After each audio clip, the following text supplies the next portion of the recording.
He was born in March of 1710, and then since he was illegitimate, his mother tried repeatedly between two different cantons, between Bern and Basel, to get his citizenship, and he was unsuccessful until he was almost 25, when Basel finally said, enough, we will not grant you citizenship. So within a few weeks after that, they bought a ticket from a ship that was going up the Rhine to Rotterdam to go to the New World. And he and his wife and his mother, the three of them, and we have records of his wife's Eva Giesing, her manumission ship to sail, but Hans didn't need one because he was illegitimate. And so they traveled almost 2 weeks on the Rhine. Normally it wouldn't have taken you that long. And on that little ship, 19 people died. We don't know if there was an epidemic of scarlet fever or spotted fever. And in Rotterdam, they had to wait some time before they could get on the sailing ship that was seaworthy to go to the New World. And they finally did on the Princess Augusta. And then from there they sailed to Cowes, England, where they refurbished and restocked the ship with water and food. And then we had to wait for a good prevailing wind before they would leave again. And then they set out for the New World. It took them 2 months. And within sight of land, they dropped anchor.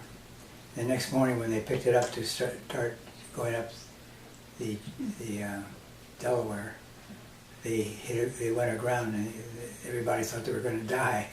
So they went out to sea again for several days until they came back in near Hannelopen, which was in Delaware, and then they traveled up the Delaware to Penn's Landing in Philadelphia and landed in 1736, September the 15th. That night, some people came aboard and quietly took all the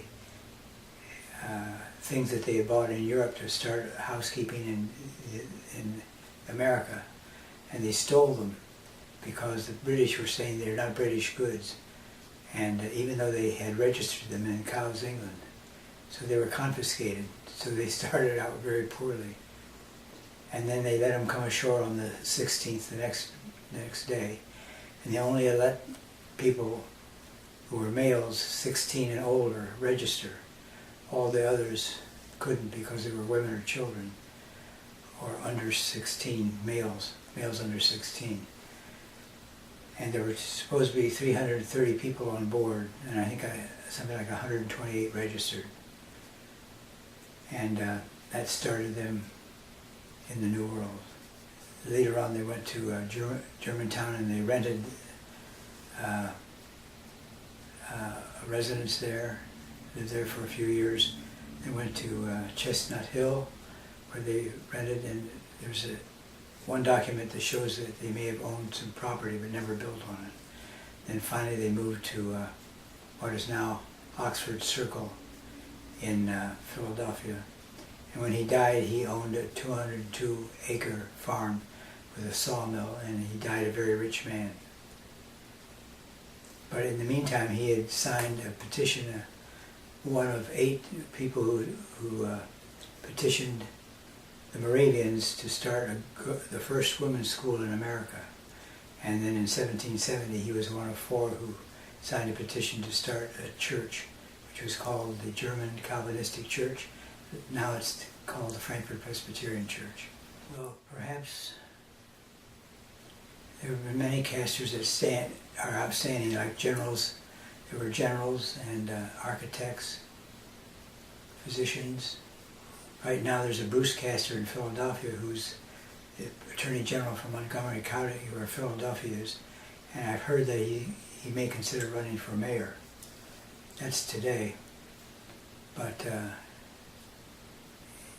in yesteryear, I think one of the most important Castors was Horace Castor, who was supposed to be an architect that designed many churches and schools and important buildings in Philadelphia. Somebody said as many as 1,000, but I think that's an exaggeration. That was Horace Castor. I think the most impressive thing is to see that Hans was a Christian and he was a pietist, which would be very similar to an independent person today who isn't part of the state church and doesn't live by the dictates of the church, but lives by what the gospel teaches and the Bible teaches. So, as a result of his piety, the fact that he was a Christian, he had Christian children, and you can see through the generations as you study the history of the Castor, how many of them were missionaries and ministers, and today how many are stout Christians. And I would like to see in the future that trend continuing.